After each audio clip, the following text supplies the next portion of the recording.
আসসালামু আলাইকুম ওয়া রাহমাতুল্লাহি ওয়া বারাকাতুহু। প্রিয় দর্শক, কেমন আছেন সবাই? আশা করি অনেক বেশি ভালো আছেন। ৩টি খাবার যদি আপনার পরিবারের মধ্যে থেকে থাকে, ৩টি খাবার যদি আপনাদের ঘরে থেকে থাকে, তাহলে আপনাদের পরিবার থেকে অভাব জীবনেও দূর হবে না। অবশ্যই এই ৩টি খাবার আপনারা দূর করবেন। তা না হলে আপনাদের পরিবারের অভাব কখনো দূর হবে না। আমরা অনেকেই পেরেশান হয়ে যাই যে আমাদের পরিবারের অনেক অভাব, টাকা নাই, পয়সা নাই, চারিদিক থেকে অন্ধকার ঘেরা, একের পর এক পেরেশানি আসতেই থাকে। সেটার কারণ হচ্ছে যে ৩ ধরনের খাবার আমাদের পরিবারের মধ্যে রয়েছে, যেগুলো আমরা খেয়ে থাকি, যার ফলে আমাদের পরিবারের মধ্যে অভাব দূর হয় না। ১ নাম্বার সেটা হচ্ছে হারাম খাবার।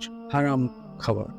আপনি যদি হারাম টাকায়, হারাম উপার্জনের টাকায় আপনি যদি খাবার খেয়ে থাকেন, সেটা হবে হারাম খাবার। এই খাবারটা যদি আপনি খেয়ে থাকেন, তাহলে আপনার শরীরটা হবে হারাম টাকা, হারাম খাবারে আপনার শরীরটা গড়ে উঠবে। সো এই শরীর কখনো জান্নাতে যাবে না। রাসূল সাল্লাল্লাহু আলাইহি ওয়াসাল্লাম বলছেন যে হারাম টাকা করা শরীর কখনো জান্নাতে যাবে না। সো যদি হারাম খেয়ে থাকেন, তাহলে আপনার পরিবার থেকে কখনো অভাব দূর হবে না। আপনাকে চারিদিক থেকে পেরেশানি, অভাব-অনটন লেগেই থাকবে।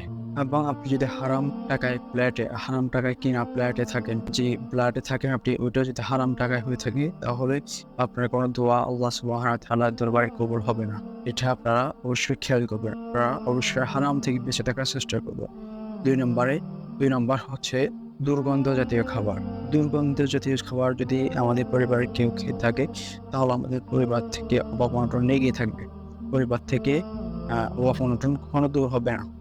আমাদের টাকা-পয়সা, রুজি-রোজগারে বরকত আসবে না।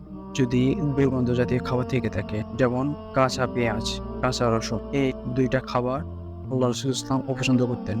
অবশ্যই আমরা এই ২ টা কাঁচা পেঁয়াজ এবং কাঁচা রসুন খাওয়া থেকে বিরত থাকবো।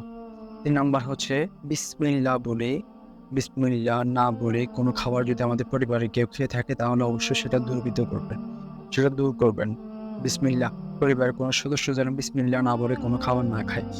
সো অবশ্যই আমরা বিসমিল্লাহর সহিত খাবার খাবো। এই ৩ টা খাবার যদি আপনারা পরিবার থেকে দূর করতে পারেন, অবশ্যই আপনাদের পরিবারে অভাব-অনটন দূর